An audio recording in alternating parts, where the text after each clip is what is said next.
Hi, I'm Kristen with Eeks Office Solutions.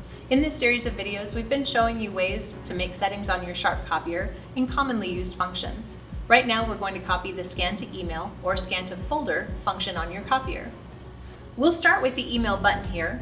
As we talk through these settings, I'd like you to keep in mind, these settings will apply to either Scan to Email or Scan to Folder. It doesn't matter what you're using here. When we come into the screen, the first thing we see is a place for an address book entry. We can tap on the address book button and we can choose from a pre-entered set of addresses or choose more than one address if we'd like to. We can also start in the address field and we can type in an address using our keyboard. Not a very good address, is it? Once we've selected our address or typed it in, we simply click OK. And now we're free to either hit Start once we've loaded a document in the feeder or on the glass, or to make further settings. Starting at the top of our menu, we have our color mode. The two buttons at the top here I'll mention just to start are probably the most important in terms of how large a digital file you receive when you perform your scan. When I click color mode, you'll notice that I have a group of settings over here on the side, and then a submenu that appears on this side as well. When I choose auto color, I also have a choice for the black and white pages that might be included in that document. Auto color means I have a document that encompasses both black and white and color pages that I'll be scanning at the same time. So I can choose auto color, and then I can choose whether I'd like mono 2, which is just black and white, or grayscale for my black and white pages. This would be a setting you would choose if your black and white pages include things like photographs or logos. I can choose full color if I'd like. This will make a much larger digital file, so we probably don't want to do this unless we're scanning things like photographs or artwork. I have grayscale, which again is very nice for black and white documents that include graphics or photos. And I have mono 2, which is just a straight black and white separation. Once I have chosen my color mode, I can also choose my resolution. Paired with the color mode, your resolution again will determine the size of file that you receive. It will be very common for your device to be set to 300 by 300 or maybe 200 by 200. Either way is fine and will give you a very acceptable file. You'll notice that you have higher levels of resolution also that you can choose here, but when we start to go up into 400 or 600 dpi, our file size increases exponentially. So we run the risk of making very large files on our computer or a server if that's where we're going to store them, and also of not being able to scan and email those files because they become too big for people's email servers to support. So, important to keep in mind that you can increase the settings here, but you want to be a little bit careful and make sure that you're keeping in mind the size of the file and what you need to do with that file once you've scanned it. Just below our color and resolution, we have our file format. This is a great button and there's a lot in here, so we're going to spend just a little bit of time here. Our default is to send your file as a PDF. Very easy to open and pretty universal in terms of people you might send that file to being able to open it as well. But on your Sharp device, notice that you also have these settings down here at the bottom. So I have DocX, XLSX, and PPTX. That's Word, Excel, and PowerPoint. And what this means is that you can scan your document directly into those file formats. So if I scan to DocX, when I open that document on my computer, it will be in Word, it will be ready for me to edit. Please keep in mind, this is a convenience feature. In most instances, you may have formatting errors or other things that you have to adjust for, even if you use these file formats, but it saves a lot of time over having to retype an entire document. As a side note, with these settings, Word, Excel, or PowerPoint, please make sure that you're using a higher level of resolution. 400 by 400 is as high as you can go, and that's what I want you to use.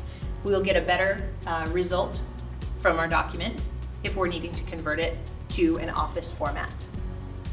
In addition to the Office formats, I also have the possibility of turning on a setting called OCR. OCR stands for Optical Character Recognition. And basically what that means is that if I scan my document and I have OCR on, I'll be able to search based on the content of that document. So this is a Windows test page. I could search for the word test, even though it's included in the document.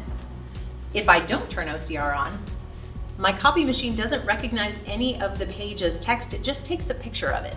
So I can't search by any of the content on that page, only whatever title I might have given that document. So So the OCR function is very handy and can save you a lot of time.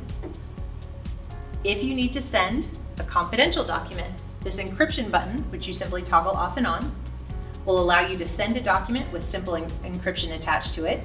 I'm going to show you what that would look like when I go ahead and hit start here. You'll notice that I've come up with a little screen that's asking me to input a password. This is a password that you create, but you need to make sure you remember it, because in order to open the scan once you send it, you'll need to provide this password again.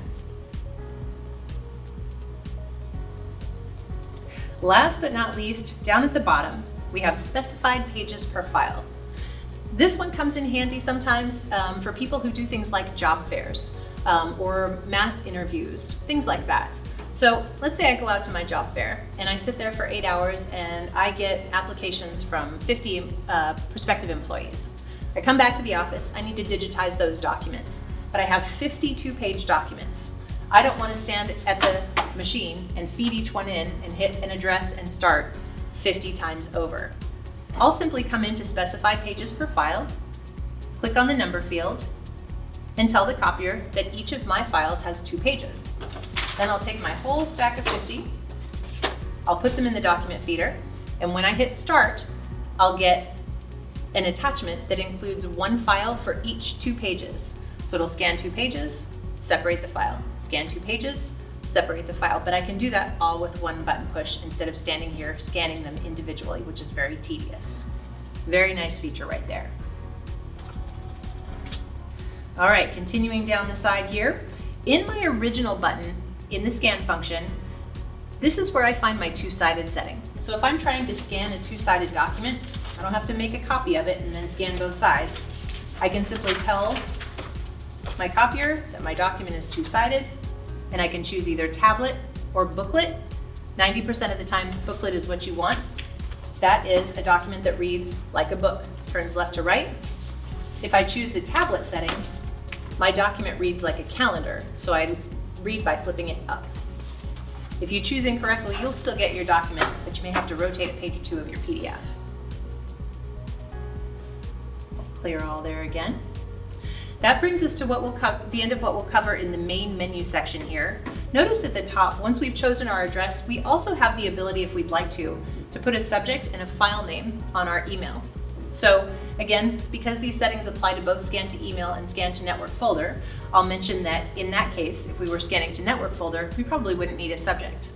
But if we click the file name tab and hit direct entry, I can now choose to enter a document name here. If you have an advanced series machine with a keyboard that comes out, you can also use that keyboard to enter your characters there. All right, for those of you who are with us for the copy function, you'll remember the others key. The others key takes us to an advanced list of menu items. We're not going to go through all of these today because you'd be sitting here for another couple of hours, but there's some pretty handy things in here that I'd just like to point out before we move on. Up at the very top, we have mixed size original. This applies to documents that are similar to a mortgage document that might have pages that are, say, both letter and legal in size. If we tell the device that we have a mixed size original, the scanner will slow down just a little bit, but it will measure each page for correct size, and your digital document will be correct as well.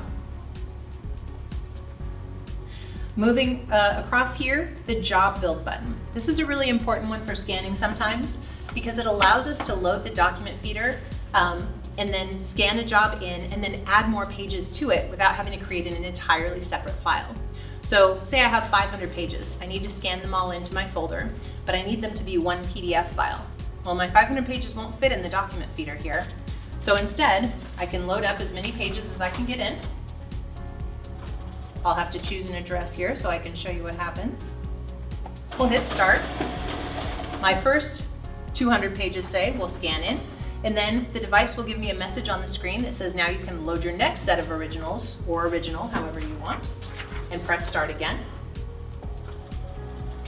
I can also choose at that point, if I want to lift the glass and put a document on the glass. So if I have something delicate like a birth certificate or a photograph that I don't want to put through the document feeder, I can use the glass in the same way. So I would just pick up my document feeder, hit start again. I can keep doing this until I'm done and I've aggregated all of the pages that I want to include in my scan. When I'm finished, I'm going to stop hitting start and instead hit read end. And all of those pages will be delivered to me as one document.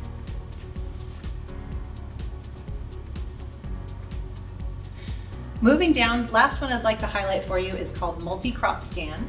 And multi-crop doesn't show us a whole lot here, but essentially what multi-crop does is allow us to take a bunch of small originals and put them on the glass and scan them one time and still get separate files. A good example of this might be receipts if you're doing business expense reports or something similar to that. I can take all of my receipts or my small originals and I can put them on the glass. I just need to make sure that I'm letting the light separate between them. So I don't want to overlap those documents. I want a little space between them, but I can cover the glass with them if I want to. You'll notice, I know you probably can't read it right now, but the document feeder is going to need to remain open when this function is enabled. So once I've chosen an address, I'll hit start, and then for each of the separated documents that are on the glass here, I'll get a separate PDF file. So it can save a lot of scanning work when you're doing, again, those things like business expense reports.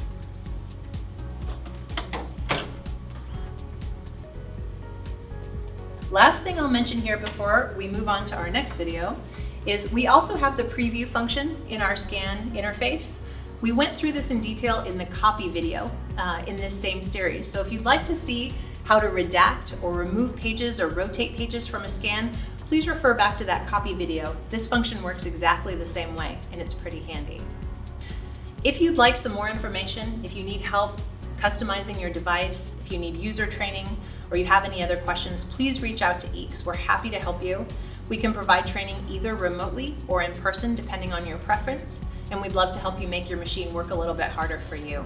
Thanks for taking the time to watch with us today. Have a great day.